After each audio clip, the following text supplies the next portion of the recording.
بسم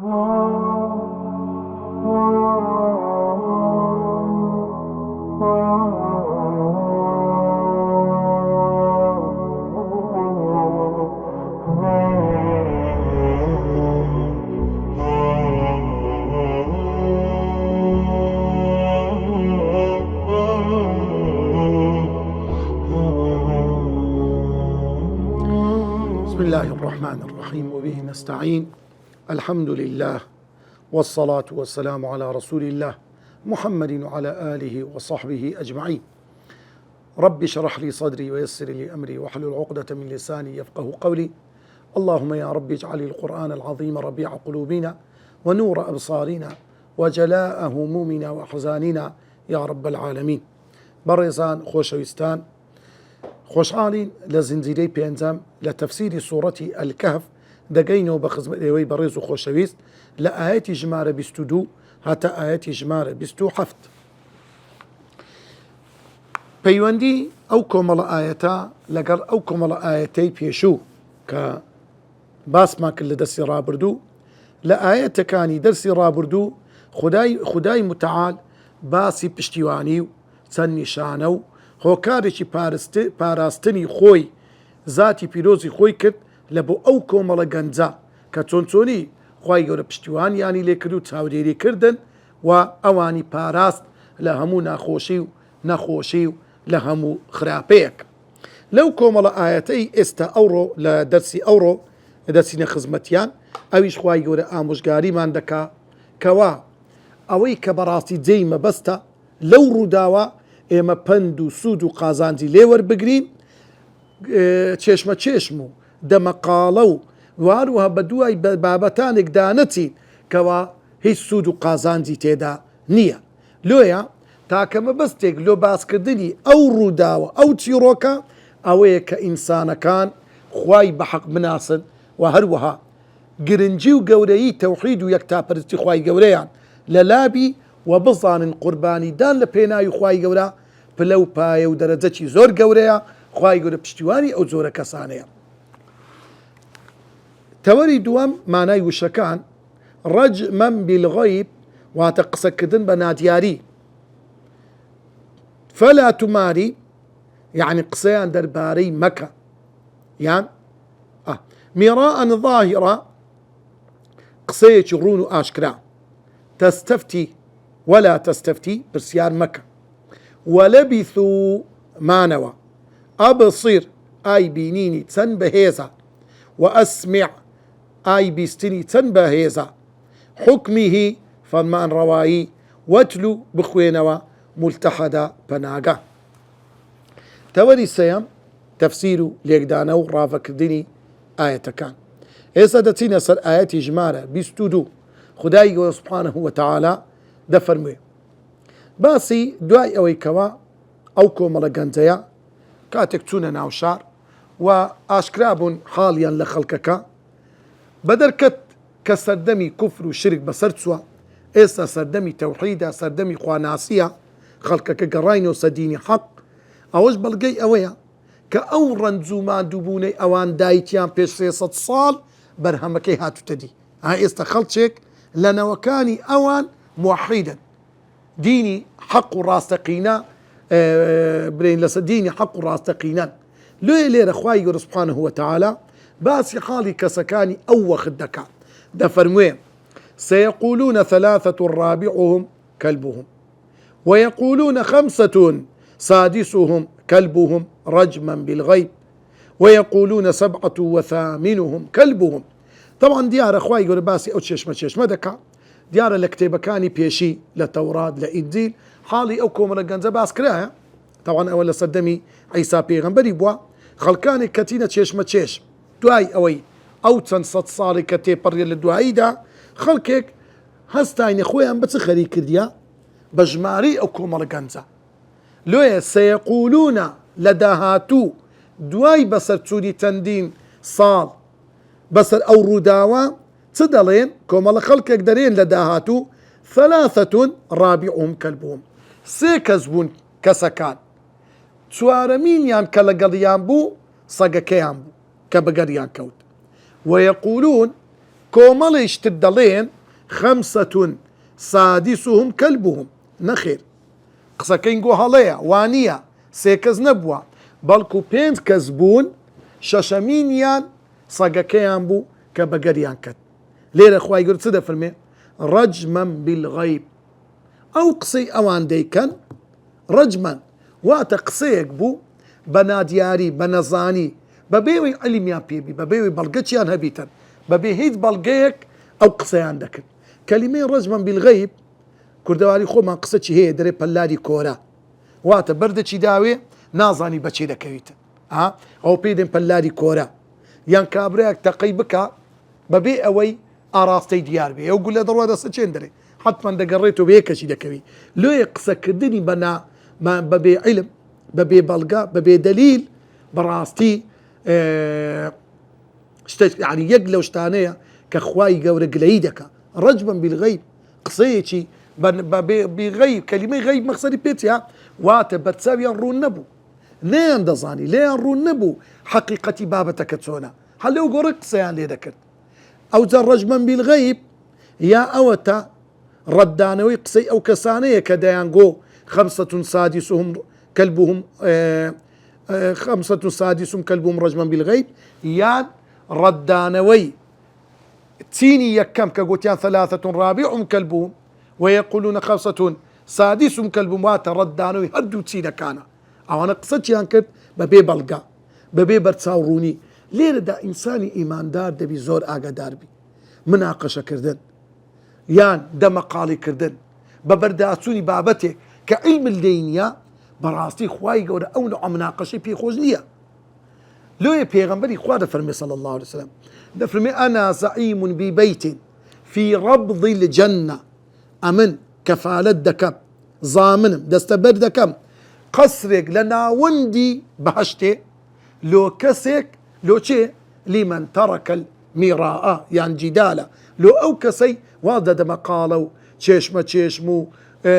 ببرداتوري يكترو بدرو خسنوي يكترو قصة زالبوني قصي خوي لسخلشي كببيوي بلقشي هبيتا لويا مناقشة ومجادلة أبتر يعني ببي علم ببي بلقا اشتكي زور ناشرينا زور ناريكا نخواي يولي بيرازيا نبي غنبري خوا بيرازيا صلى الله عليه وسلم إمام الشافعي دفرمي ما ناقشت أحدا دفرمي مناقشة ملقا كسك نكرديا إلا أحببت أن يكون الحق على لساني إلا حزم كرديا حقك لا يويبي بصانا حقك لا يويبي لو يبرا بالرزق إنسان ده بيخوي بباريزي لمناقشة تلك مناقشة بعلم هيك ليش النبي هيك استفادينيا بس بغز وغرز رقتشينا لنا وضلي إنسان كان دروز دكا راي سيم خواي يقول هذا فرمي راي سيمين تين ويقولون وتين السيم ديانجو 7 حفت كوما كذبون وثامنهم كلبهم هاشتمين يان كلا قديان بو صقا كيان بو لقريان بو لين دا اكا تمشابكي خواي يقول كباسي سي راي يكم لك كدري سي توارمين يان صقا كبو يان بينت ششمين يان صقا كبو يان حفت هاشتمين يان صقا كبو لين دا او صقا وكلبهم بزانا خواي يقول بازك وثامنهم كلبهم هاشتمين يعني خواي يقول سبحانه وتعالى اوصق ديديتا يعني استشي زور قورا تونك موقفي هبو هالويستي هبو لو خواي يقول لقد اوان باسي لكاتا لو ليرا هركسك موقفو هالويز بنويني برامبر بديني خوا لقل حق بي قوري لكن خواي قورا اقر اجالا تشبيتا بزانا لو خواي يقول سبحانه وتعالى نموني انسانك دين توا كزور زانايا خاوني كتابي قلق زورا بلام هيد استفادة لو كتابة نكرديا لدياتي ريبي بشيان دا قمرابوا خواي يقولوا نموني دين توبت كمثل الحمار يحمل أسفارا وكو نموني جيد ريشك باريشي زور قرصي كتابي لسا بشتي دا درابي او جيد ريشك تي استفادة لو كتابة عندك تند استفادة لي كرديا او كسجر او دا استفادة لي كرديا يان خواي يقولوا نموني دين توبة كسانك كبراستي لحقنا حق سيدكان ببلقو ببلقق سيدكان بشتيواني هم ظالمك دقرن لو او كسان خواي قدت كمثل الكلب وەکو نمونەی دوور لە ڕووی حازیان سەجێکە ئین تەحمیل عەلەیهی یەلهەث ئەو تەترکه یەلهەث شتی بدێ هەر کلکەلۆ قەللۆ دەکە هەر زمانی دەردەینیتە نەیدێ هەر بێبنەتە سبحان الله بزانە لێ ئینسان زۆر جاری وایە بەلاش خۆی دەفرۆشی خۆی هەرزان فرۆش دەکا لێ ئینسان دەبی بە تایبەت ئەهلی عیلم زۆر ئاگادار بن لەوانە سەجێک خوای گەورە چەند بە گەورە بەڕێز باسی دەکا بەڵام ئەگە زانایەک خۆی فرۆشت عەقیدەی خۆی فرۆشت خۆی هەرزان فرۆش کرد بەڕاستی گومڕابوو ئەو ئینسانە دێتە ڕێزی سەجێکی زۆر زۆر فلێس یعنی هەمیشە و بەردەوام لە دوو هێسک و پرووسکە هەمیشە و بەردەوام لەسەر زەبردان دەگەڕێ لە دوو پەیداکردنی خۆراکێک ئەوە دێتە ڕێزی ئەو کەسە خوا پەنامەمدا لێیە خوای گەورە دەفەرمێ طبعا ابن عباس دەفەرمێ قل ربي أعلم بعدتهم ما يعلمهم إلا قليل قل أي پێغەمبەری خوا صلی الله عليه وسلم لە دەربارەی ژمارەی ئەو کۆمەڵە گەنجە بڵێ ربي أعلم بعدتهم هەر پەروەردیگاری من زاناتر و ئاگادارترە بە ژمارەی ئەوانە واتە ژمارەی ئەوانە ئەگە بزانی نەزانی چه ئیسیفادەی هەیە ما يعلمهم إلا قليل هیچ کەسێک ژمارەی ئەو کۆمەڵە بە تەواوەتی سەتاسەد نازانی إلا قليل مەگەم کەمەکی زۆر زۆر کەم نەبیتن کەوا ژمارەیان کەمە ئەو کەسانەی بە تەواوەتی بە سەتاسەد بە بەڵگە دەزانن ژمارەی ئەوانە چەندە ابن عباس رحمتي خوای رضا و رحمتي خوای لەسەر بێ دەفەرمێ وأنا من القليل ئەمە لەو کۆمەڵە کەسانم کە دەزانم ژمارەکەیان چەندە کە دەفەرمێ ژمارەکەیان ڕای سێم کە خوای گەورە فەرمووی ويقولون سبعة وثامن كربهم دەفەرمێ ئەمە لەگەڵ ئەو ڕەئیەمە کە بەڕاستی ژمارەکەیان لە دەوری حەفت کەس بوونە فلا تماري فيهم إلا مراء ظاهرا فلا تماري فيهم أي پیغمبری خوا صلی الله عليه وسلم فلا تماري فيهم ايوا هیچ کلمه مماراتیه تماري لمماراته كلمه ممارات واتا كسك بابتك بروجيني دمقالي لشتك بكا باسي بابتك بكا بس تنها لو خو بدر خستن اهم ممارات للرؤية وهات وخو نشاندان يعني ام نشتشي دظانم ببي او يبلغشي هبي حتى نهار رأي خوي دسل بينيتا دسل بينيتا فلا تماري فيهم اتو مناقشوا مكا لقد او زور كسانا دمقاليا لقى مكا الا مراء ظاهرة مقر قسا كردنك قفتو قويك كوا علمتي رونو اشكرات لكم بي بلغيتي رونو اشكرات هبي هين دطاني بتسينا وباسكا بريكاكا بلغي من اويا طبعا ليرا خواي يقول كم بس ليرا تنام مصري اجماري او كومال جنزني يعني هر بابتك انسان كقفتو قويت يداكر دم قاليت يداكر ببيع علم نابي قصيت يداكر بل اجا بلغيتي رونو اشكرات هي دطاني لبو او كابراي كوا تشيرانك كتناو بابتك لبوي راسكي وقنا عم دقاتك قصينكي لويا الا مراء ظاهره كسك علمتي هي ظاهره واتبلغيتي الرون اشكرا كاكا او قصيدنا بدك اوهانيه او تخواي يقول او هذا فرمي او بيغمبر صلى الله عليه وسلم او هذا فرمي بابتك يقلادك ايوه لوي بيدنبونيش لبابتك كاتو بلغل لكنا علم لكنا ونعبار دبي اك قصيتي دانك ولا تستفتي فيهم منهم احدا ولا تستفتي كلمه استفتاتيا واتداوا كردن وبدوا داتسولو قران يعني بسيار كردن لدرباري اوانا ولا تستفتي فيهم واتا بسيار مكة بدوا داتون مكة ما قري لدرباري بسيار كردن لجماري او كومل جنزانا منهم يعني لوان احدا لا هيت كسك بسيار مكة المعنى يتيا يعني جماري وانا بظاني نظاني تحكمتي تدا هيت كهذا بيوزناك بدو دابتي لو براستي يقلو شتاني كإنسان زوزر مهمة دبي اقدار بي اشتكى سودينيا علمك سودينيا نابي بدوا داتو كاتي خوتي بفي روبدي إن زخواي يقول فرمي لآيات جمعنا بستوسي ولا تقولن لشيء إني فاعل ذلك غدا طبعا دعاء أو يأكم الله آيات دابز إلى سنتين سورة كافة تائرة طبعا أو زخواي يقول آموش غاري بيغمبر دكا صلى الله عليه وسلم لاشتاك لبداية سورة كاف باس بانكر قوتمان جولك كان بهندق لبيا وقريش كان يانجو قلت يان برون سي بسيار هي لمحمد يبكان يقلا وانا بسياري او كومالا جنجي ككاتي خوي بنام برده بر اشكفت هيج علم ومعلومات هي درباري دون بسيار لذو القرنين او بياوي كوان روشاراتو روش اوي دستي بسداقن سيميشت برسيار كدن لدرباري الروح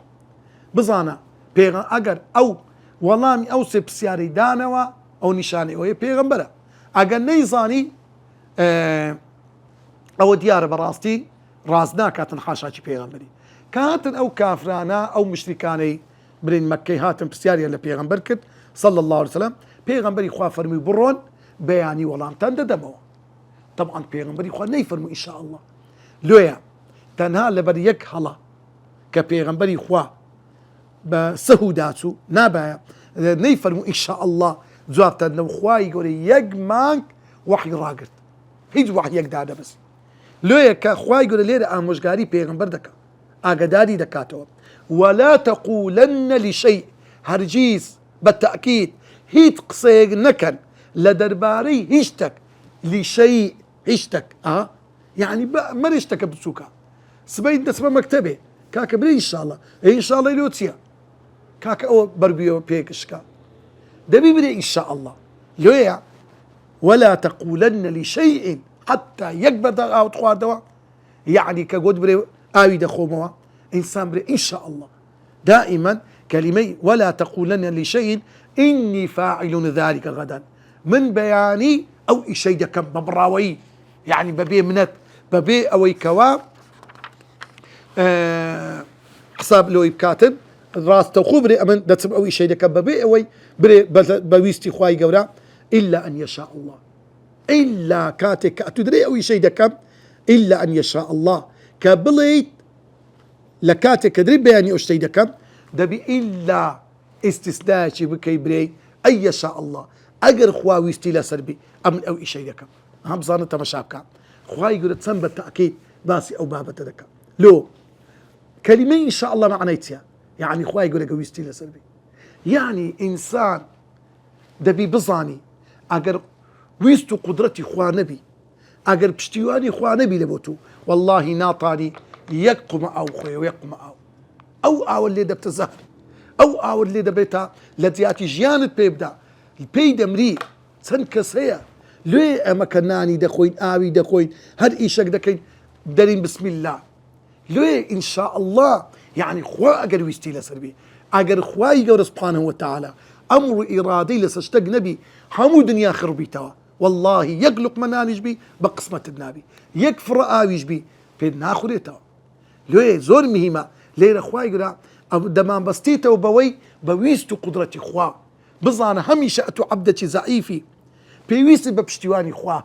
ها خوا يقول ده فرمي وما تشاءون إلا أن يشاء الله رب العالمين خو بويستو ما بس نقول يا كاكا إلا مقر خوا ويستي لسشتكي بي أو اشتدى بيتا أقلنا واعلم أن الأمة لو اجتمعت على أن ينفعوك بشيء لم ينفعوك بشيء إلا ما كتبه الله لك همود أمة همود دنيا خربي توا سودك تبيب جيدت أجا خوا إرادي لسنبي لم ينفعوك ناطانو سودت بيب جيد وببي توانوا همود دنيا خربي توا زررك تبيب جيد أجا خوا ويستو إرادي لسنبي لم يضروك أو زررت في ناقع أجر همود دنياش كوك باللسر أوي انت خوا يقول فربي واذكر ربك إذا نسيت أي بيغمبري خوا صلى الله عليه وسلم ذكري خواي قربك يادي خواي قربك هميشه وبردوام إذا نسيت كاتك أجرهات خود لبيركت لبير سيوا مشغول بي بالدنيا توزق لخوا بدوركتي لبير تسو يكوس ذكري خوابك بحر ذكرك بي بذكرك علي خوا إيسازو داري وهايا مشغلتي الدنيا غافلي دكا بأجي دكا زارو لما زيسا شدادا لشيء ساعاتك ساعات ونيوك 2 ساعات 6 ساعات يعني لا شو دريجكا لو روجارا او كابرا لا 2 ساعات تاولي دكا دامي دكا قمي دكا تماشي تلفزيوني دكا ببي او يك ذكري خواي قريبا بس زبان دابي او غافل وغفلته لو غافل بوي اذكر ربك ذكري خوابك خوا يقول ئامۆژگاری پێغەمبەر دەکات کە هەمیشە پێغەمبەر صلی الله عليه وسلم لە ذکری خوا غافل نەبووە. يعني أي پیغمبر خوا واذكر ربك إذا نسيت هر كاتك خود لبير كرد مشغلتك اشتكات يا كوسر ذكري خوا بك لو ذكري خوا زور مهمة هميشه وبردوام إنسان ليه رابي حل بيان ذكر كاني هستان الدانشتنت سونة درت هاتنو جورت نان خواردنت حتى لو كاتدتي قضايا حاجتك هميشه وبردوام دقي بيو بقرا أو ذكران همجيان الروناك دكاتوا دل الروناك دكاتوا غافل نابي لخوا واذكر ربك إذا نسيت وقل عسى أن يهديني ربي لأقرب من هذا رشدا وقل أي بيغمبري خوا بلي عسى أن يهديني أميدم وايا داواكارم لخواي قورا رينمونين بكا پروردگارم لأقرب من هذا رشدا بو نزيكترينو آسانترين ريقا لوي كوا بخواي قورا بكام كذكري خوا بك هم بزانة تنميه إنسان داوي توفيق بك لخواي قورا كذكر بك والله أجا توفيق خوا نبي أجا خواي يقول بشتيوان النبي أجا خواي يقول هاوكار نبي كل إنسان غافل دبي هدايته ورحمته ذكري خوا أو بشك لرحمتي خوا كخوا دداته بيغمبري خوا دفرمي خوا يقول آراسي بيغمبر دكا عسى أن يهديني ربي أميد مواي وداوا كارم لخوا يقول رينموني بك لأقرب من هذا لبون زكترين ريقا رشدا كالريقاي راستيو ريقاي هدايته وريقاي حقا رشدا وات أو ريقاي كإنسان دقينيته ما بس كبهشتا كالرزامن دي خوايا ولبثوا في كهفهم 300 سنين وازدادوا 9 ولبثوا في كهفهم أو كومال جنزا لناو أشكفت كمانوا في كهفهم لناو أشكفت كمانوا 300 سنين 600 صال وازدادوا 9 ونوصل شان لبو زياد كد ليردا طبعا 300 سنين 600 صال بصالي هتاوي كيسا مدين صالي زايني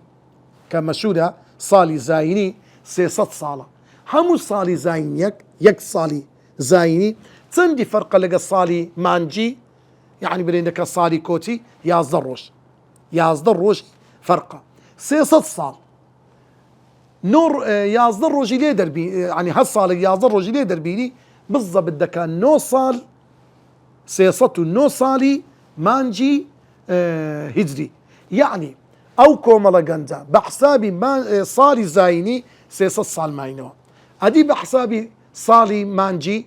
او هيك بحسابي مانج دكري كيسم بني صالي كوتي 600 نو صال مانو بزان القرآن 10 دقيقة 10 وردة طبعا الدكتور عبد الدائم كحيل زانايتي زوجر بريزة سبحان الله يقلع اعزازي اللي بدريجها دليل سورة كهف لا الحمد لله الذي أنزل على عبده الكتاب كلمة بجميرة حتى دقيا 300 سنين حتى 300 بالضبط 600 كلمة سبحان الله 600 كلمة بالضبط تماشي إعجازي قرآنك سبحان الله تنور ده بله وازدادوا 9 قل الله أعلم بما لبثوا أي بيغمبري خواه صلى الله عليه وسلم بله الله أعلم هر خواي قورش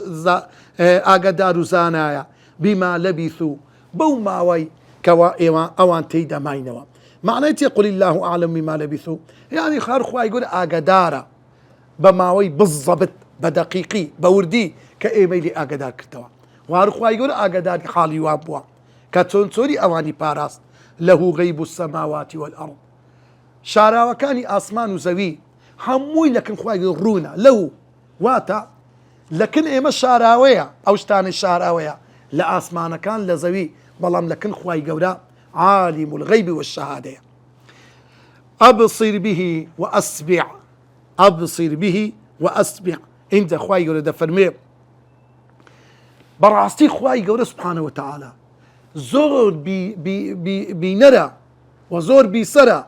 يعني كلمة أبصر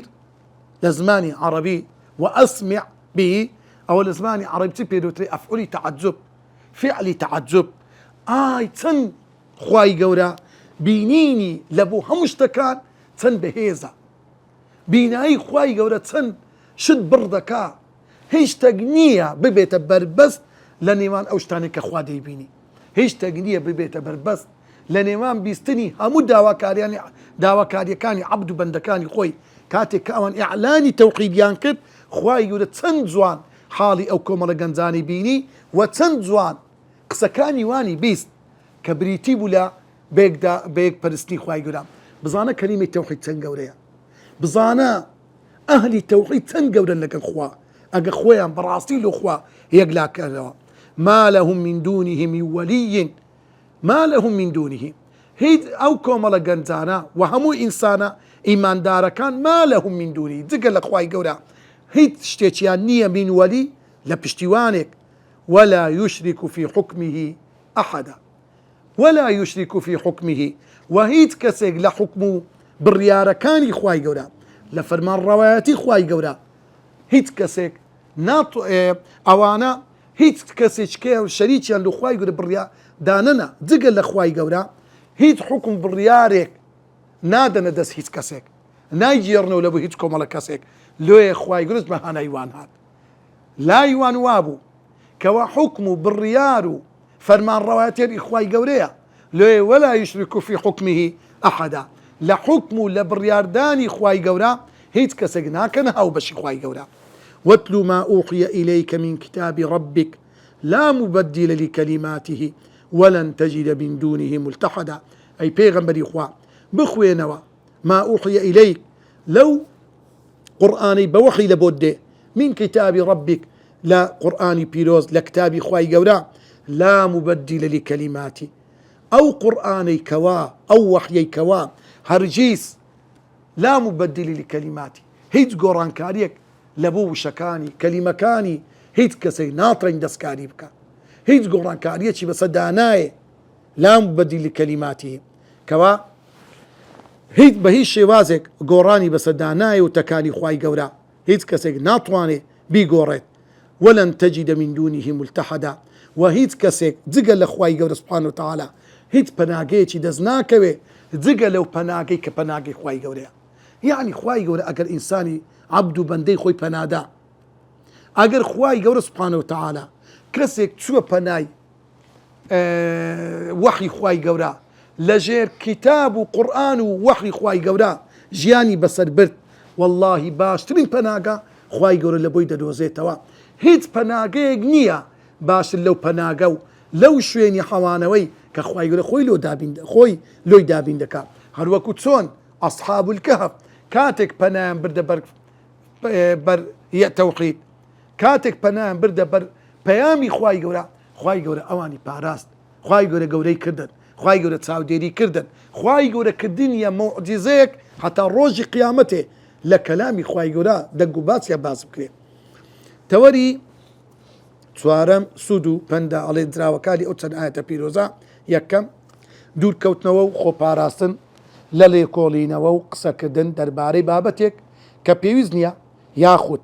ياخد اي قولو بيغمبركي صلى الله عليه وسلم لي بيدنگ بونا يا بابتك كسودينيا چونە ناو ئەو بابەتانە دەبێتە لە دەستدانی زانست و زانیاری پێویست و گرنگەکان لۆیە ئەو یەک لەو شتانێک کە زۆر گرنگە خوای گەورە لە قورئانی پیرۆز هەندێک بابەتی بەداخراوی بەجێهێشتووە وەکو متەشابیهاتی قورئان وەکو پیتە پسڕەکان معنای دیار نییە خوای گەورە باسی زاتی پیرۆزی خۆی دەکا وەصفی خۆی دەکا خوای گەورە ئەو وەصفانەی لە بۆ ئێمە ڕوون نەکردەوە پێویستە ئێمەش مدوا داچون نكي دم قالي تيدا نكي تسليم بين لبو أمري خوا طال نمرها كما جاءت وكو إمام الشافعي دفرمي كل قرآن هاتوا تفسيري ناكين لك دانوي لو ناكين توا وكو خوي بزيديلين حتى توشي لا دان نبي حتى توشي زيغ نبي حتى ظلمان لبرا عقرد نقري ظلمان پردي رشي بس دانيه بوي دم قالي ببي علمو وهروها رقوقين هلقتن لبرامبر يكتر لناو أهلي علم وزانست وزانيارات خالدون بيويست همشتك بجريت ولا إخواي قورا بيويست تواناي أو بيوز بكريت وكو إن شاء الله زورانك لحكم الشرعية كان آسان دكاتن أجر إنسان إن شاء الله يقول مثلا لون منا كابرا قلت إن شاء بخيزانك قلت طلاق كتبي إن شاء الله مثلا ئەگەر ئەو ئینشاءالله بی مەسەلەن زۆر ئیشەکەی ئاسان دەبی سوندەچی خوارد گوتی ئیستثنای تێدا کرد ئیلا ئەوە نەبیتن وانیا بزانە لێ تەلاقی ئیستثنا هەیە سوێن تێکە ئیستثنای تێدایە ئەو ئینشاءاللهیان ئەو ئیستثنایی کە دەکرێت کە ئینشاءالله جۆرێکە لە ئیستثنا یعنی جیاکردنەوە و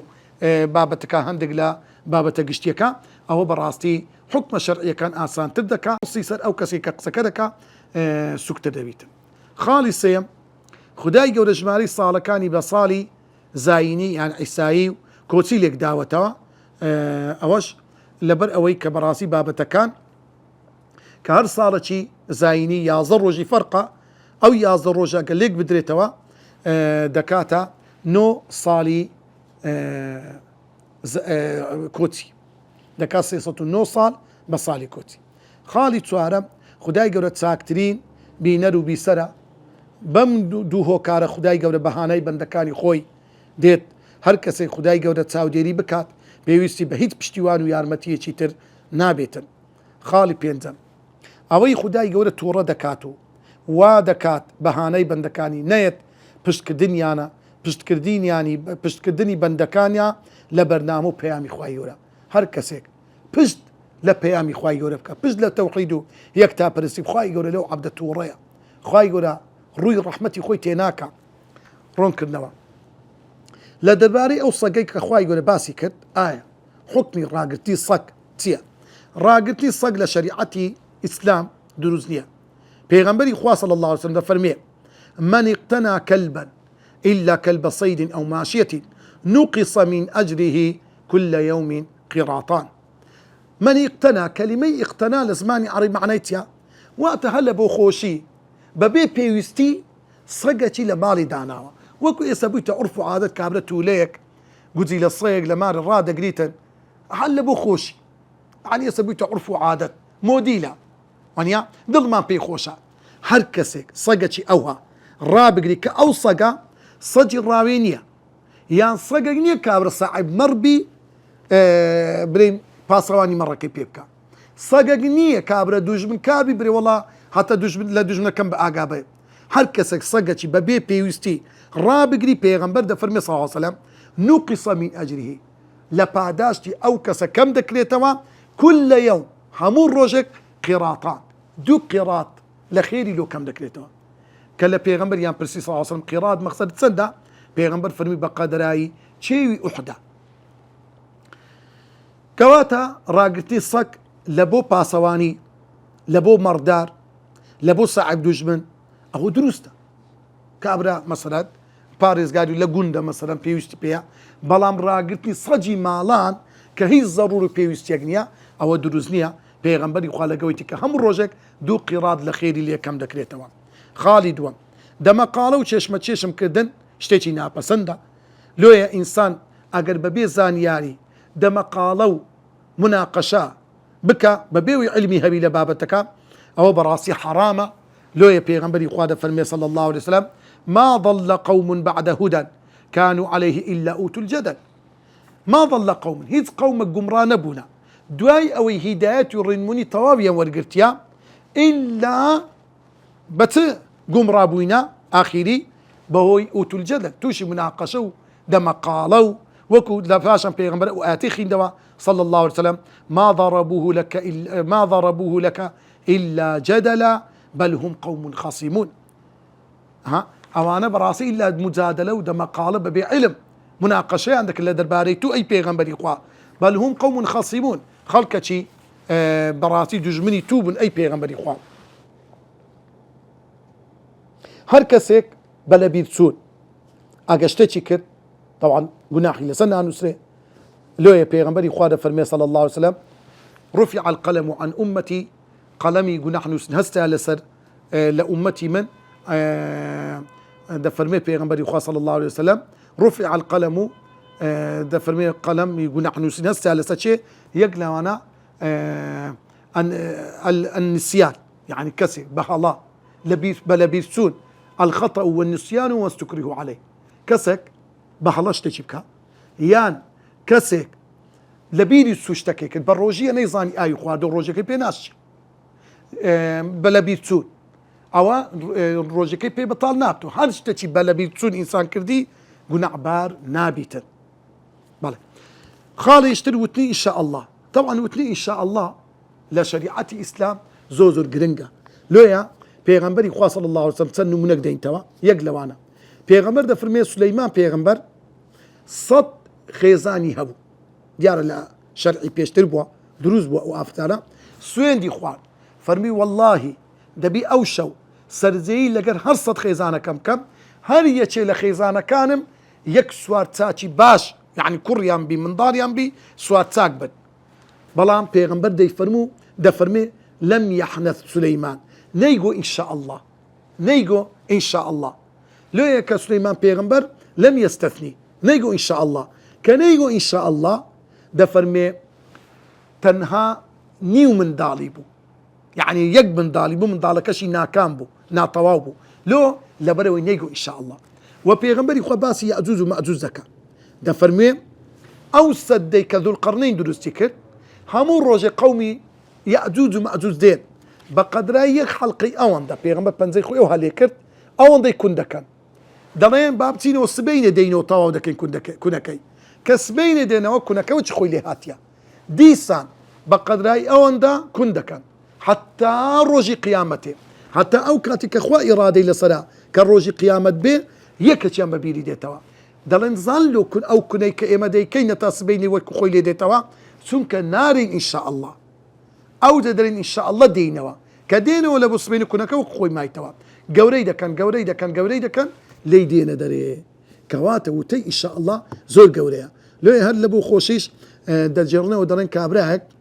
پارەی هاوێشتە باغەری شەوێ گوتی خێزانی گوتی سبەینی زوو بە خەبرم بینە دەچم جێدرێژەکی دەکڕم لە شاری، چۆ شاریش خێزانەکەشی گوتی پیاوەکە برێ ئینشاء الله، گوتی ئینشاء الله لۆ چییە پارە لە بەرچی خۆمە و کەریژوا لە ئەوەیە بازاڕی خۆتی دەکڕم و دێمەوە دەرێک کە ڕۆی سبەین دیسان یەک دوو نەفەری کە گوتیان کاکار برێ ئینشاء الله، کورە گوتی ئینشاء الله لۆ چییە، چوەوێن دەرێ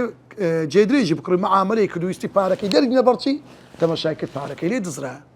بەدەستی بەتەر هاتەوە، کە هاتەوە لە گوندی هەرچی دەی دەرێک چ و فران کەس کەرت نەکڕی گوتی وەڵا ئینشاء الله پارەکەم لێ دزرا، ئەوزا دەستی وەگرت دەیگۆ ئینشاء الله. لۆی ئینشاء الله ئەمە دائیمەن هەمیشە وشەی ئینشاء الله برێ ئەوە خوای گەورە سوبحانه وتعالى ئاراستەی پێغەمبەری کردیە صلی الله عليه وسلم. ئینسان دائیمەن کە دەرەی ئینشاء الله یعنی هەستکردنی پشتیوانی خوا لەگەر عەبد و بەندەکانی خۆی دەپاڕێنەوە لە خوای گەورە عاقیبەت خێرمان بکە، خوای گەورە حەشرمان بکە لەگەر پیاو چاکان، لەگەر ئیمانداران، لەگەر ئەو کەسانەی کەوا بەڕاستی لە بۆ خوای گەورە سوڵحاون ئەهلی تەوحید بوونە، لەگەر پێغەمبەری خوا لە فیردەوس الأعلا خوای گەورە کۆمان بکاتەوە. وصلى الله وسلم وبارك على سيدنا محمد وعلى آله وصحبه أجمعين.